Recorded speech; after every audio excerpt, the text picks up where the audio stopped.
Forget about double-decker sandwiches because this week we are making a skyscraper sandwich.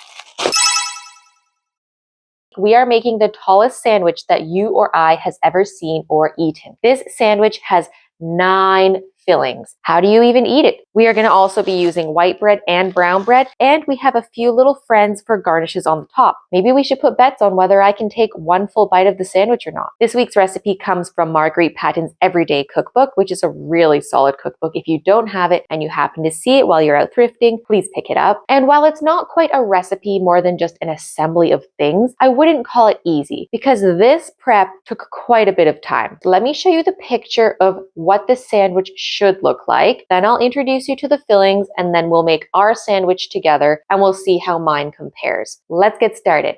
This is Marguerite Patton's Skyscraper sandwich. So this is the goal that we're aiming for. You can see she has her 1, 2, 3, 4, 5, 6, 7, 8, 9 layers and the beautiful garnishes on top. I also have gherkins and olives, but along with those, I have gotten little pickled hot peppers. It's just more our style. This also looks delicious, but forget about that for now. The toppings are flaked salmon, sweet green pepper and mayonnaise, cooked chicken, sliced tomato, and lettuce, cooked chicken, cooked ham, and lettuce, cooked ham, sliced cheese, sliced hard cooked egg, but I actually smashed up my egg with a little bit of mayonnaise and salt and pepper. And hear me out, that doesn't just look like a sliced hard cooked egg, right? I'm not the only one who thinks that she made an egg salad secretly. Sliced cucumber and sliced tomato, crab meat, chopped tomato, and I added a little bit of mayonnaise again to this and a little bit of salt and pepper.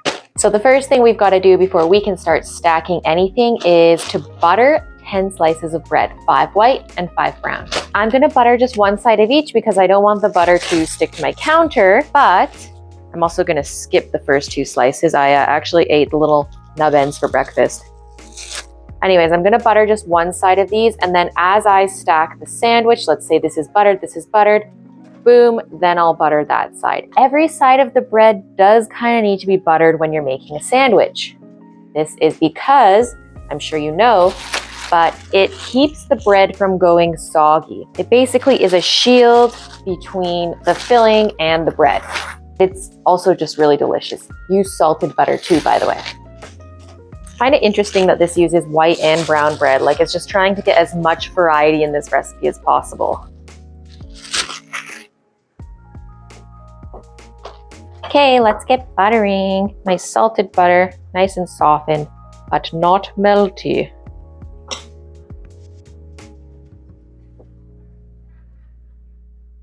These are buttered. I'm going to put the butter over here now with my cheat sheet on the layers. I'm going to stack this on my favorite fancy and only fancy plate that I bought for these videos.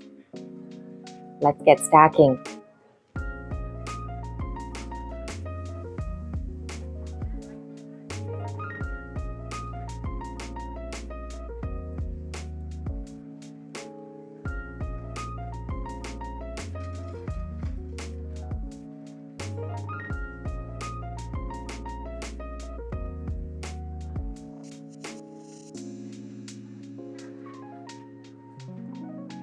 Just had to move the camera because this sandwich is getting a little too tall to see from that angle.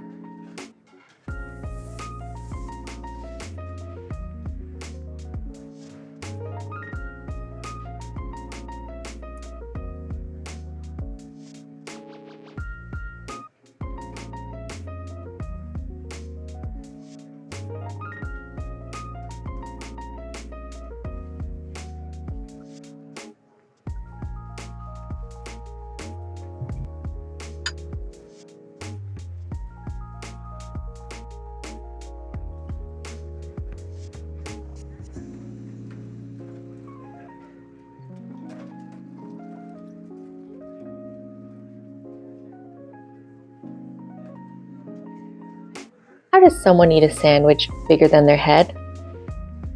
Maybe I should have bought that extra thin sandwich bread.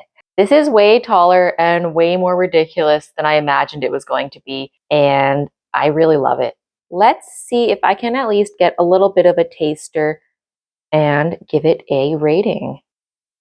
Oh my God, I'm probably gonna have to try it like in halves. feel like this sandwich needs dowels.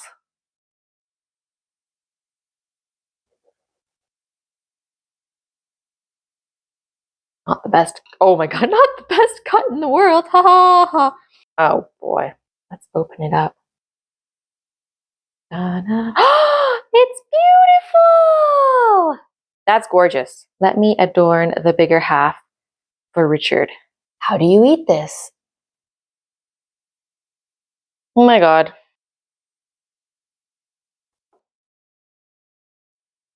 Okay. I'm gonna take side bites from this.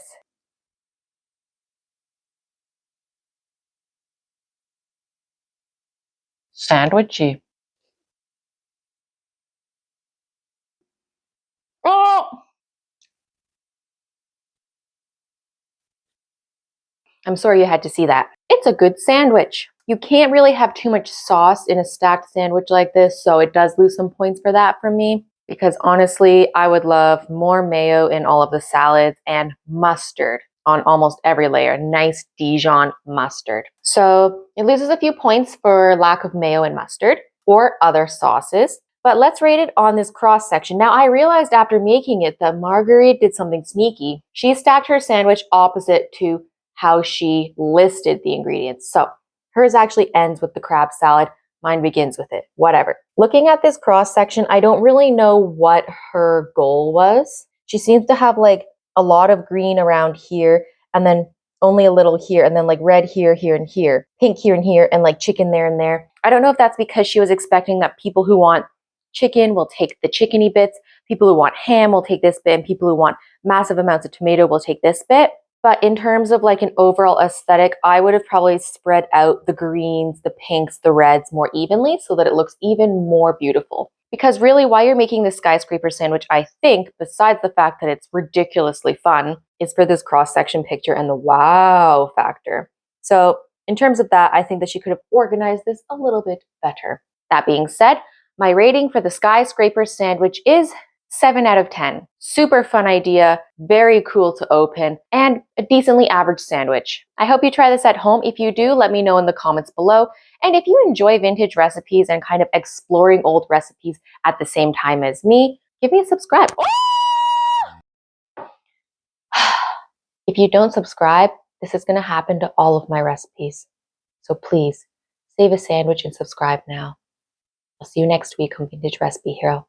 Bye. Need you to look nice for Ricky. I like this to look almost as beautiful as it did for me for Richard, so that it doesn't affect his presentation rating.